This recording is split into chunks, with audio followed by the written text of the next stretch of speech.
வணக்கம். என்னுடைய பேர் கலைமகன். நான் ஒரு இசைக்கலைஞர். ரொம்ப ரொம்ப ரொம்ப அற்புதமான படம் சாருகேசின்ற படம். இன்னைக்கு ஃபேமிலி ஆடியன்ஸ் எல்லாமே வந்து பார்க்க வேண்டிய ஒரு படம். இப்ப நான் பார்த்த ஷோ வந்து ஒரு full house show. So characters பத்தி சொல்லணும்னா எல்லாருமே லெஜெண்ட்ஸுங்க. Director Suresh Krishna sir, YGM sir, Sathyaraj sir, Suhasini ma'am, அதில பண்ணியிருக்கிற எல்லாருமே, Thalaivasal Vijay sir, especially special mention to Samuthirakani sir. ரொம்ப ரொம்ப அழகா பண்ணியிருக்காரு. எல்லாருமே பியூட்டிஃபுல்லா பண்ணியிருக்காங்க. ஒரு மெயின் ஸ்ட்ரீமா ஒரு மியூசிக் எடுத்து இன்றைய கால சினிமால அ அ ரொம்ப அழகா அ பிரசன்ட் பண்ணியிருக்காங்க.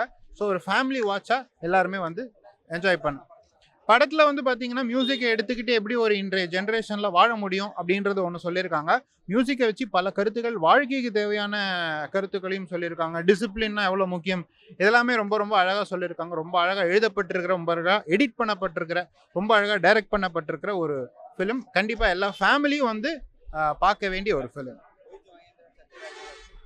ரொம்ப நல்லா பண்ணியிருக்காங்க. அவங்களுடைய கேரக்டர்ஸ்க்கு அவங்கலாம் லெஜெண்ட்ஸுங்க. எங்கள மாரி யங்ஸ்டர்ஸ்லாம் வந்து அவங்க கிட்டேருந்து கத்துக்க வேண்டியது நெறைய இருக்கு ஆஸ் அன் ஆர்டிஸ்ட். ஸோ அந்தந்த என்னென்ன கேரக்டர்ஸ் பண்ணியிருக்காங்களோ, ரொம்ப அழகா பண்ணியிருக்காங்க. வாய்ப்பே இல்ல. நான் மியூசிஷியன். ஸோ நான் ரொம்ப ரசிச்சு பார்த்தேன். தாராளமா வந்து பார்க்கலாம். அதாவது ஃபேமிலி இன்னைக்கு எப்படி எப்படி ஃபிலிம்ஸ் வருதுன்னு நம்ம பார்க்குறோம்.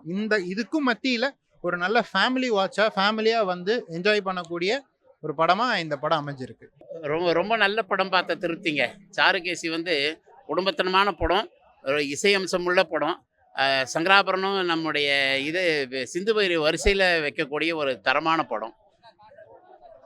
அதாவது இது என்னன்னா, ஒரு இசைக்கலைஞனுக்கு குடும்பத்தில எவ்வளோ கஷ்டங்கள் இருந்தாலும், அவர் வந்து சமுதாயத்துக்கு தர வேண்டிய இசைப்பணியை மிக சிறப்பா செய்யணும்ன்ற ஒரு செய்தி. அதுக்கப்புறம் கவலைன்றது எல்லாருக்கும் இருக்கு, கஷ்டங்கள்ன்றது எல்லாருக்கும் இருக்கு. அதை மீறி எப்படி மகிழ்ச்சியா நம்ம வாழ்க்கையை வச்சுக்கணும்னு பல அற்புதமான தத்துவங்களும், கதை வசனமும் சரி, பாடல்களும் சரி, விஜய் ரொம்ப நல்லா பண்ணியிருக்கார். தேனிசை தென்றல் தேவாவுடைய இசை பல வருஷங்கள் கழிச்சு ஒரு அற்புதமான இசையோட மொத்த கலவையாக அமைஞ்ச படம். கமர்ஷியல் படமாக ஹிட் ரஜினியெல்லாம் டைரக்ட் பண்ண சுரேஷ் கிருஷ்ணா இந்த படத்தை, ஒரு குடும்பத்தனமான படத்தை சுரேஷ் கிருஷ்ணா இதுலேயும் மிக சிறப்பாக செய்திருக்காருன்னு தான் சொல்லணும். ஆமாங்க. நடிப்பு வந்து நடிகர்களுக்கு நடிப்பு தேர்வு இருக்கு பாருங்க. சரியான தேர்வு. ஒவ்வொரு நடிகர்களும் அந்த பாத்திரத்துக்கு ஏத்த மாரி அவங்க மிகச்சிறந்த தேர்வு வச்சிருக்காங்க. அதில ஒய்ஜிஎம் வந்து ஹீரோனா ஹீரோ, டாப் ஹீரோ அவர் தான். இதில சத்யராஜ் கடவுளா வந்தது தான் ஒரு ஆச்சரியமான விஷயம். அவர் கடவுளா வந்து எப்படி மக்களுடைய கஷ்டங்கள போக்கணுன்ற மாதிரி ஒரு கேரக்டர். அவர் கடவுள் கொள்கையை மீறி இருந்தாலும், இதில உண்மையான கடவுளாக அவர் நடிச்சது ரொம்ப நல்லா இருந்தது. ஐயோ! சிறப்பான படங்க. ஆரம்பத்துலருந்து எண்ட் வரைக்கும் ரொம்ப நல்லா போச்சு படம். அற்புதமான படம். ஆமாங்க. குடும்பத்தோட அனைவரும் பார்க்க வேண்டிய படம். சார், இது படம்னு சொல்றதா பாடம்னு சொல்றதான்னு தெரியல. இசைக்கலைஞர்கள் மதிக்கப்பட வேண்டும். அவர்கள் குடும்பத்துல எவ்வளவு இசைக்கு துடிப்பாக நேசித்துக் கொண்டிருக்கிறார்கள் என்ற ஒரு அற்புதமான, யாரும் தொடாத ஒரு விஷயத்த இந்த இயக்குனர் தொட்டிருக்கிறார் சுரேஷ் கிருஷ்ணா சார். அதே மாதிரி அருண் நல்ல தயாரிப்பு, ஒய்ஜிஎம் அண்ணாவுடைய முயற்சியான நடிப்பு. ஏன்னா அவங்களுக்கு நாங்கள் குடும்ப நண்பர்கள். குறிப்பாக வந்திருக்கிறது நான் அவருக்காக தான் வந்திருக்கிறேன். ஆனால் எல்லாருடைய நடிப்பையும் நாங்கள் ரொம்ப ரசித்தோம். யாருமே மறக்க முடியாத, இது அல்சைமர் மறதியை பற்றிய கதையாக இருந்தாலும் தயவுசெய்து நம்ம யாரும் இதை மறக்கக்கூடாது. அந்த அளவுக்கு ஒரு அற்புதமான படைப்பு. சத்யராஜ் சார் ரொம்ப நல்லா நடிச்சிருக்கார். சுஹாசினி அம்மா உண்மையிலேயே அவங்க நடிப்பு பார்க்குறது ஒரு பாக்கியம். அவங்க பேர் பாக்கியம்னு இருக்கட்டும், அவங்க நடிப்பு பார்க்குறது ஒரு பாக்கியம். அதே மாதிரி மற்ற இளைஞர்கள் ஆகிய கதாநாயகன் கதாநாயகி 2 பேரும் ரொம்ப நல்லா நடிச்சிருக்காங்க.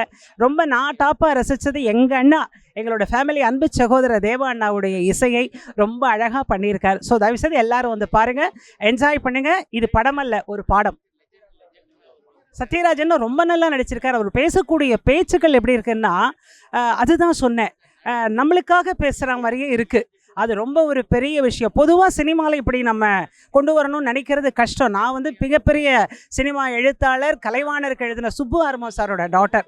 ஸோ அந்த காலத்தில் எப்படி படம் வந்து கருத்துக்களை வச்சு வந்ததோ, அந்த மாதிரி கருத்துக்களை சொல்லக்கூடிய, நான் டக்குன்னு நீங்கள் கேட்டதால வசனங்களை சொல்ல முடியல.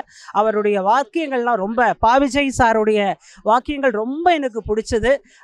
இதை மாதிரி நிறைய படங்களை இளைஞர்கள் பார்க்க வரணும். அது என்னுடைய அன்பான ஆசை. ஏன்னா நாங்கள்லாம் சீனியர் சிட்டிசன் இருந்தாலும் கலையுலகத்தில் 50 வருஷமாக சுற்றிக்கிட்டு இருக்கோம் அந்த வில்லுப்பாட்டை வச்சுக்கிட்டு. சுப்பு ஆர்வம் ஐயா இருந்தால் இன்றைக்கி இதுக்கு ஒரு கவிதை எழுதியிருப்பாங்க. இதே போல் நான் ஒரு கவிதை எழுதி எங்கள் அண்ணாட்ட சமர்ப்பிப்பேன். நீங்கள் எல்லா நேயர்களுக்கும் அவர் பரிமாறிக்கொள்வார். நன்றி. கண்டிப்பாக ஒரு நல்ல சங்கீத ரசிகனுக்கோ நல்ல படத்தை பார்க்கணும்னு நினைக்கிறவனுக்கோ இந்த படம் ஒவ்வொரு சீனும் ஒவ்வொரு அக்ஷரமும் ஒவ்வொரு நிமிடமும் பயனுள்ளதாக இருக்கும் என்று பொழுதுபோக்க வருவதை விட கலைஞனின் பொழுது விடுவதற்கு இந்த படம் முக்கியமாக உதவுகிறது. என்னங்க, தயவுசெய்து குடும்பத்தோடு வந்து பாருங்கள். ஏன்னா இது ஒரு குடும்பத்தை பற்றியது தான். தயவுசெய்து குடும்பத்தோடு வந்து பாருங்கள்.